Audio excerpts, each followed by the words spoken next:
अगर हमें कोई पागल बना रहा है तो धन की इच्छा पागल बना रही है। इसलिए अगले शब्द में कह रहे, धन दौलत कछु काम न आवे, कमल नयन गुण चित बिनु दीने, मन पछितई है भजन बिनु कीने। सबके दिमाग में एक रुपया ही छाया हुआ है। बड़ा विचित्र खेल है। खर्चा करने में छाती पीड़ा पैदा करते, संग्रह करने में सुख, संग्रह करते करते मर गए।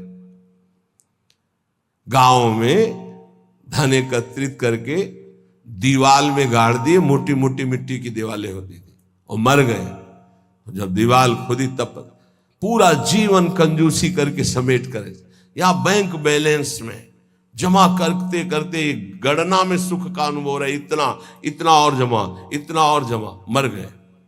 किसके काम आएगा? क्यों नाम रूपी धन एकत्रित ना कर पाए? क्यों धन के द्वारा गौ सेवा, साधु सेवा, समाज सेवा, नाना प्रकार की भागवतिक सेवा, ये क्यों नहीं लाभ ले पाए? ये धन का बहुत बड़ा प्रभाव है, माया का बहुत बड़ा अंग है, जो हर एक के दिमाग में अपना असर किए हुए है। हम जो भी प्रोग्राम करें उसका परिणाम धन हमारा होना चाहिए। चाहे वो कथा हो, चाहे वो यज्ञ हो, चाहे वो पूजा हो, जो भी हो। कोई बिरला ऐसा करता है जगत में, ऐसा नहीं कि नहीं है, कोई बिरला ऐसा करता है कि इसका फल हो श्री कृष्ण प्रेम लक्षणा भक्ति। है, ऐसा नहीं कहते कि नहीं है, पर सबके दिमाग में एक यही है कि जो मैं कर रहा हूं उसका परिणाम अच्छी धनराशि मिलना। इसलिए यहां कह रहे कि पछताओगे बाद में। क्या पछताओगे?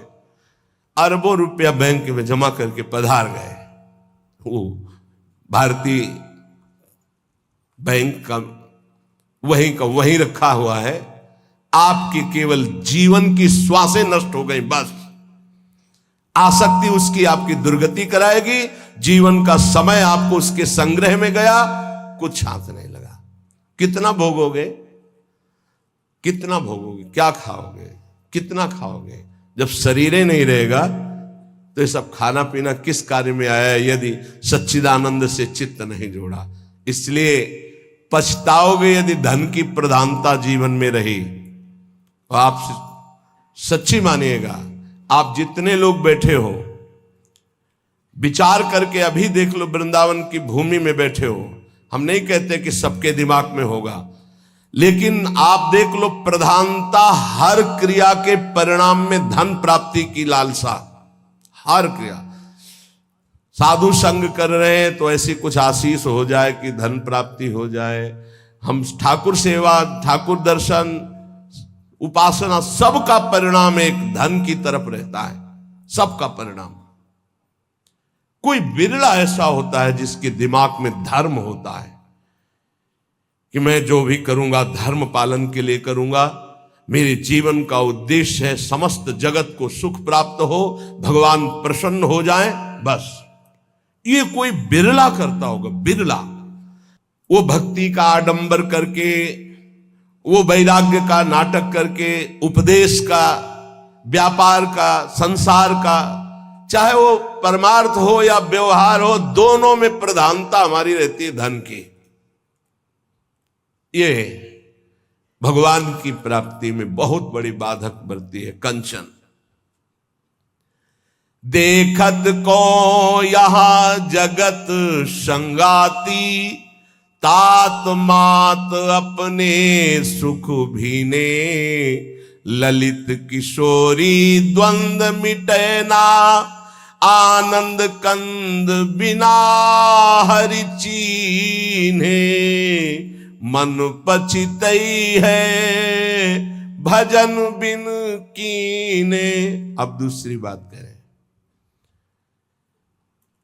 देखत ही यह जगत संगाती। सबसे ज्यादा संसार में संगाती माना जाता है विपरीत शरीर को। काम, दूसरा है काम, विपरीत शरीर का संगाती। इसके लिए प्राण देने के लिए तैयार हैं।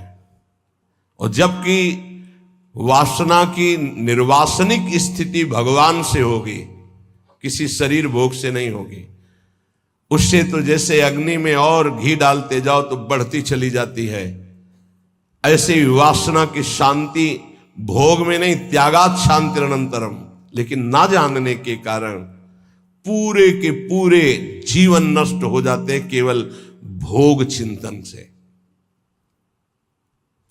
बहुत आश्चर्य की बात है, यदि इसे भजन के बल से, भगवत कृपा बल से, गुरु कृपा बल से इसे संभाला ना गया तो मिले भले कुछ ना, पूरे जीवन इसी का संकल्प बनता रहता है, चिंतन होता रहता है। ये ठग हैं जो हमारे जीवन को नष्ट कर देते हैं। कामिनी के संग की लालसा भगवत प्राप्ति नहीं होने देती। जैसे पहला था धन की प्राप्ति की लालसा, ऐसे ही जितना भी धन कमा लो, जितना भी सब कर लो, अंदर एक लालसा बनी रहेगी भोग भोगने की। ये अगर भावना शरीर भोग की बनी रही तो ये भी भगवत प्राप्ति नहीं होने देती। कितना भोगोगे, कब तक भोगोगे? जब शरीर ही छूट जाएगा तो कौन तुम्हारा साथी होगा? बहुत विचित्र बात है, बहुत विचित्र बात है। देखत को यह जगत सगाती। इस संसार में केवल देखते देखते पूरा जीवन हो गया, कुछ नहीं देख पाए। 50 साल के हो गए, 40 साल के हो गए, भोगते भोगते जीवन व्यतीत हो, कुछ नहीं भोग पाए। क्या है? असंतुष्ट, वासना। इसी तरह से जितने संबंध हैं सब धोखे के संबंध हैं। उनमें यदि भगवत भाव करके नहीं जिए तो वो बंधन कारक है, धोखे में समय गया। पहला दिमाग में धन रहता है, दूसरा दिमाग में भोग रहता है, और जो इनको थोड़ा दबा पाया भजन से तो तीसरा दिमाग में रहता है हमारे यहां नाम हो जाए, लोग याद रखें। किसको लोग याद रखते हैं? भगवान को याद नहीं करते, तुम्हें याद करेंगे? भगवान को नहीं याद करते, जिनके याद करने से कल्याण हो जाता है, तो तुम्हारे को कौन याद करे? बोले यार कुछ तो ऐसा हम कर जाएंगे। कितने का कर जाओगे? क्या कर जाओगे? अरे जिन्होंने अनंत ब्रह्मांड बना दिए उनका नाम नहीं ले रहा, तो तुम 1-2 महल बना दोगे, 1-2 पौशाला और अस्पताल खोल दोगे, तुम्हारा नाम चलेगा? श्री कृष्ण ने अनंत ब्रह्मांड बनाए, सब थोड़ी नाम जप कर रहे हैं उनका। तुम्हारा कौन नाम जप करेगा कि भाई बहुत यश कीर्ति की आखिरी चाह। इसीलिए कह रहे हैं कि ललित किशोरी द्वंद्व मिटे ना, आनंद कंद बिना हरि चीने, मन पछितई है भजन बिन कीने। थोड़ा समय रह गया है। जितने सत्संग सुन रहे हो इतना समझ लीजिए, अब हमारे जीवन का थोड़ा समय रह गया है। अब तो जाग जाओ, इन 3 में सोना बंद कर दो। ललित किशोरी जी कह रहे, ये जो धन की लालसा, अरे बोले तुम तो बाबा जी हो, तुम्हारा चल जाएगा, हमारा गृहस्थी में बहुत जरूरतें हैं, धर्म पूर्वक कर्तव्य कर्म करो, उससे जो मिल रहा है संतोष धारण करते हुए अपनी स्थिति के अनुसार ब्याह बरादी जितने कार्य हैं सबका होता है सृष्टि में। आज दुख पाया जा रहा है अपनी स्थिति से हटकर करने पर। आज दुख पाया जा रहा है केवल प्रशंसा के लिए करने पर। अगर आपकी स्थिति गरीबी की है तो आप किसी गरीब वर्ग को ढूंढिएगा, आपकी पुत्री सुखी रहेगी। ये भ्रम छोड़ दो कि थोड़ा हमसे बड़ा धनी हो, बहुत हानि हो जाएगी। अगर आपकी स्थिति है और अपनी स्थिति के घर में बेटी का ब्याह करोगे तो बहुत सुखी रहोगे। अगर अर्थ की प्रधानता रखकर बेटे का ब्याह करोगे तो दुखी रहोगे। देख लेना, परिणाम में देख लेना। इसीलिए धन के लिए तुम इतना व्याकुल मत हो, कर्तव्य कर्म करो, जैसी परिस्थिति उसके अनुसार चलो। भोग के लिए इतना व्याकुल न रहो। जो धर्म पूर्वक पाणी ग्रहण किया है, भगवान की पूजा की भावना रखकर उसका, तो आप उससे मुक्त हो जाएंगे। नाम चिंता मत करो, नाम जप करो तो तुम्हारी विमल कीर्ति यहां नहीं भगवान के दरबार में होगी। ये मम जन है, ये मेरा जन है। जैसे अम्बरीश जी की चर्चा भगवान के दरबार, भक्तों के यहां भगवान की जैसे चर्चा होती, ऐसे भगवान के दरबार में महाभागवतों की चर्चा। इतना नाम जप करो, इतना ठाकुर सेवा करो कि भगवान अपनी सभा में आपको याद कर ले। इससे बड़ी क्या बात होगी। त्रिभुवनपति की सभा में तुम्हारा यश गाया जाए। जग जाओ। अगर अभी नहीं जगे तो फिर अब जगने का समय नहीं, ये जगाया जा रहा है। ये सत्संग है मोह निद्रा से जगाने का। यहां तुम जिससे और किसी से प्रीति करते हो वो तुम्हें सुला देगा, जगाएगा नहीं। मोह भरे वचन बोल करके, मोह भरे कपट भरे वचनों को सुनने में बहुत अच्छा लगता है, लेकिन जब अध्यात्म और सत्य के वचन तो ऐसे लगते हैं बहुत कड़वे। मुंह मीठा भीतर कपट, पर्दा रहे है बास। मुंह में मीठा बोल रहे, हृदय में कपट, वहीं पर्दा लगाए भगवान बैठे वहीं देख रहे। जो सतमार्ग के पथिक है उनकी जबान में भले तुम्हें कड़वाहट लगे, लेकिन हृदय बहुत मीठा है और बेपर्द होकर भगवान वहां से बोल रहे। पकड़ पाओ तो पकड़ लो। गोला मारे ज्ञान का संत सिपाही कोय, उत्कट जिज्ञासु बने तो अजब उजाला होए। अजब उजाला होए अंधेरा सब ही नासे, अंतर्मुख हो लखे आत्मा अपनो भासे। कहे निर्भयानंद होए जिज्ञासु भोला, और जब संत मिले सिपाही तो ज्ञान का मारे गोला।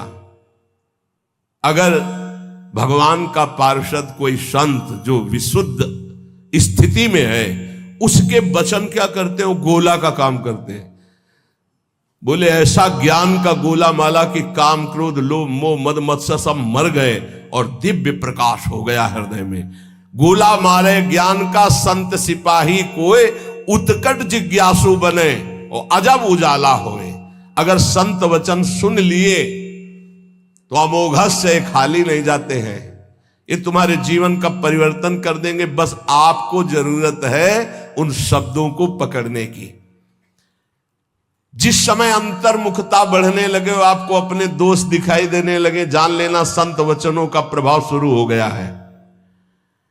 अंतर्मुख होए लखे, अपने दोष दिखाई देने लगे। मेरे में ये कमी, मेरे में ये कमी, हे भगवान ये मेरी कमियां कैसे दूर होंगी। तो जान लो संत संग का प्रभाव आपके ऊपर पड़ रहा है। आत्मा अपनो भाषे, अपने आप से अपने स्वरूप का बोध प्रारंभ हो जाता है जब किसी सच्चे संत का संग मिलता है। पाता है निज आत्मा विषयीन सो मन रोक, काम क्रोध के वेग की जो सही जावे झोंक। संत संगी वही है जो काम क्रोध के वेग को सह जाए। काम आया सह गया, क्रोध आया सह गया। हमें देखते हैं कि काम क्रोध को सहने की तो वृत्ति साधक में है, लेकिन ईर्ष्या को सहने की शक्ति नहीं है। वो जहां ईर्ष्या करता है, दूसरे से निंदा करने लगता है, तो फिर उसकी काम क्रोध की शक्ति बढ़ जाती है और वो सहन करने में असमर्थ हो जाता है। अहम मैं जितेंद्रीय हूं और ईर्ष्या दूसरे की उन्नति देखकर डा होना, जलन होना, जहां ये आया तो फिर वो वही परास्त हो गया जहां जीत रहा था। इसको पकड़ना। गुरु कृपा से काम और क्रोध पर विजय प्राप्त करने की योग्यता साधक में आ जाती। बहुत शीतल हृदय होने लगता है, लगता है क्या कुछ नहीं। और जहां उसके अंदर ये अहम आया और दूसरों को देखकर जलन होने लगी, अपने में अहम आने लगा, वहीं उसकी सामर्थ्य घट गई और वो उसी विषय के लिए रोने लगा। काम क्रोध आदि उसको परास्त करने लगे। समझना, इस बात में आध्यात्मिक चर्चा है जिससे आपको परम पद मिल जाएगा। आप अगर गुरु शरणागत है तो काम क्रोध आपके अंदर स्फुरित होंगे, परास्त नहीं कर सकते। चिंगारी की तरह स्फुरित होंगे, ज्वाला की तरह नहीं, पक्का समझ लो। दो बातें हैं यदि तुम काम क्रोध से परास्त हो जाते हो। पहला, आप गुरु आज्ञा का उल्लंघन करके कोई गंदी बात देख रहे हो, कोई गंदी बात कर रहे हो, कोई गंदी बात करने वाले लोगों का संग कर रहे हो। अगर ये नहीं तो फिर तुम काम विजयी होने का अहंकार कर रहे हो। अन्यथा स्फुरणा होती है और शांत हो जाती है। उसी मार्ग से चले हुए अनुभव की ये बात है। हम किसी की दूसरी तर्क वाली बात नहीं मान सकते, छाती की बात मानते। ऐसे स्फुरण होता है और शांत हो जाता है, क्योंकि उसके लिए कोई चारा नहीं है। धीरे धीरे स्फुरण भी बहुत कम होने लगता है। पर जहां देखा गया अपने में अहंकार आया कि मैं जितेंद्री, और जहां दूसरे की उन्नति से डाह, तो फिर वही उसको परास्त कर देते। चिंगारी को ज्वाला बनने में देर नहीं लगती। वो चिंगारी तब शांत होती है जब भगवत साक्षात्कार हो जाता है, सूक्ष्म रूप से विकार रहते हैं। पता है निज आत्मा विषयन सो मन रोक। जब संत वचन रूपी प्रकाश आपके हृदय में हुआ, तो ये जब पता हो गया कि तुम देह नहीं हो, भले अनुभव नहीं हुआ, तो अपने मन को विषय में जाने से रोको।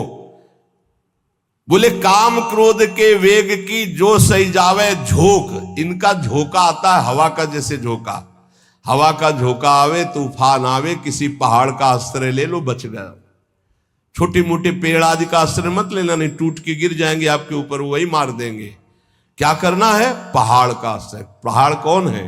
भगवान के प्रेमी महाभागवत जनों के वचन, या भगवान नाम, या भगवत लीला गुण कीर्तन। जहां कामादि दोष आवे मजीरा उठाओ, राधा राधा राधा एक मत सुनो मन की। देख लो अभी साफ हो जाएगा गंदगी जो आई थी। या कोई संत के उपदेश सुनने लगो, या भगवान की लीला गायन करने लगो। प्रियालाल के चले जोई जोई प्यारो करे शुरू करो, और आज वह देखियो तो प्यारी, चले जाओ वहां तक। 84 पदों का गायन पक्का। जब तुम्हें काम सतावे, चतुरासी जी का गायन शुरू कर देना, गायन। और अगर ना चला जाए तो हमसे बताना, है निज अनुभव की बातें हैं। चतुरासी जी का फल ही है भवजल निधि को नाव, काम पावक को पानी। तो जो सही जावे झोंक, ये आंधी आती, जाएंगे टिकेंगे नहीं। आगमा पाइनो अनित्यास्तास्तितिक्षस्व भारत। जो सही जावे झोंक यार, विक्षेप हटावे। निद्रा और आहार जुक्ति सो धीरे से घटावे। समझिए, काम क्रोध की झोंक आई तो कह रहे यार इस सह जाओ, भारी विक्षेप है, थोड़ी देर के लिए है, विचलित मत होना। विचलित वही होगा जो काम की खुराक रखे हुए है। खुराक क्या है? मोबाइल खोला, गंदी बात देख ली, या कोई अपने हाथ से गंदी क्रिया कर ली, या गंदे जनों का संग कर लिया। इससे क्या होगा? आप झोंक नहीं सह पाएंगे विकार की। कह रहे हैं जो सही जावे झोंक यार, विक्षेप हटावे। प्रभु के दर्शन में यही बाधा है, नहीं तो खुले टहल रहे हैं। वृंदावन है, यहां खुले प्रभु टहल रहे हैं, बस दृष्टि चाहिए। यार का तात्पर्य बहुत प्रेम भरा शब्द है। मित्र एक बार सह जाए इसकी झोंक को, आगे निकल जाएगा। जो सही जावे झोंक यार, विक्षेप हटावे। तो विक्षेप कैसे हटेगा? बोले निद्रा और आहार जुक्ति सो कछु धीरे से घटावे। बस कल भी चर्चा हुई थी निद्रा और आहार को कम करने की, पलटू स्वामी की। इन निर्भयानंद जी बड़े सिद्ध महापुरुष ब्रह्मानंद में डूबे हुई। इन दो पर असर साधक अपना दिखा दे, ये दो सबके ऊपर असर दिखाए, पूरा जीवन व्यतीत हो जाता है। खाना और सोना, अच्छा भोजन और खूब चक सोने को मिले। कह रहे कि अगर परमार्थ का लाभ लेना है तो साधक दो पर अधिकार करे, नींद और भोजन। फिर बार बार कहते हैं अभ्यास अभ्यास। नींद और भोजन, ये दो, निद्रा और आहार। फिर तीसरे पर विजय जो मैथुन, फिर चौथा जो भय। ये चार ऐसे दोष है पूरी सृष्टि को अपने अधीन किए हैं। निद्रा, भय, आहार, मैथुन, ये सब के सम जग उपजाए, सब इसी में फंसे हुए हैं। ऐसा साधक इन चारों पर विजय प्राप्त करनी। निद्रा, तब जब आहार पर आप संयम करेंगे। बहुत बार आहार पे चर्चा होती, भाई आहार को संभाल लो, इसको बढ़ाते चले जाओ, एक एक कवल बढ़ता चला जाएगा, इसको घटाते चले जाओ, घटता चला। 400 ग्राम में पूरे 24 घंटे शरीर का सम्यक मेहनत करते हुए पोषण हो जाएगा 400 ग्राम में। यहां यही है कि अगर आप भगवत मार्ग में चलना चाहते हो तो आहार पर संयम करो, तो नींद पर संयम हो जाएगा। आहार पर संयम करो, पर इतना भी संयम न करो कि सीढ़ी चढ़ने उतरने लायक न रहो। उचित आहार लो जितना आपको नींद ना सतावे। ये बहुत बड़ी सिद्धि है। अगर आप निद्रा और भोजन पर शासन नहीं किए तो काम और क्रोध पर शासन नहीं कर पाओगे, पक्का। ये 4 चीजें साधु के जीवन में बिल्कुल शासन में होती। निद्रा, भय, आहार, मैथुन। भय नहीं होता साधु को। साधु का मतलब होता भगवत मार्ग के पथिक, चाहे गृहस्थ हो चाहे विरक्त हो। और नींद पर बहुत शासन होता है, और आहार पर बिल्कुल विजयी होता है वो, और वो मिथुन धर्म का त्यागी होता है, चाहे गृहस्थ हो चाहे विरक्त हो। अरे ऐसे ऐसे गृहस्थ हैं अपने ही पास हैं कि हम उनकी चरण वंदना करते हैं। वृंदावन में शपथ पूर्वक पति पत्नी कसम खाकर ब्रह्मचर्य से रह रहे हैं। सच्ची कहते हैं, हृदय से साधु बनने पर भी पूरे जीवन डर रहा है इसी बात का। और वो पति पत्नी एक जगह रह करके संयम से हैं, हम उनकी चरण वंदना करते हैं, चरण वंदना करते हैं। कोई भी जगत का महात्मा इस बात से डरता है कि संयोग ना हो। वो संयोग में पड़े हैं, एक ही घर में रहते हैं, ज्यादा जगह नहीं तो हो सकता है कोई एक ही आसन में रहते हो, लेकिन बलिहारी कसम पूर्वक ब्रह्मचर्य। और यही नहीं, बाहर भी रहते हुए ऐसे शिष्य है, तब ये लगता है कि भगवान की कृपा अमोघ है, क्या नहीं कर सकती। और आप लोग तो बैरागी हैं।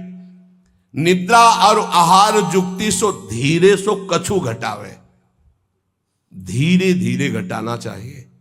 नींद और आहार, देखो संतों ने कहा है, निद्रा और आहार जुक्ति सो कछु घटावे।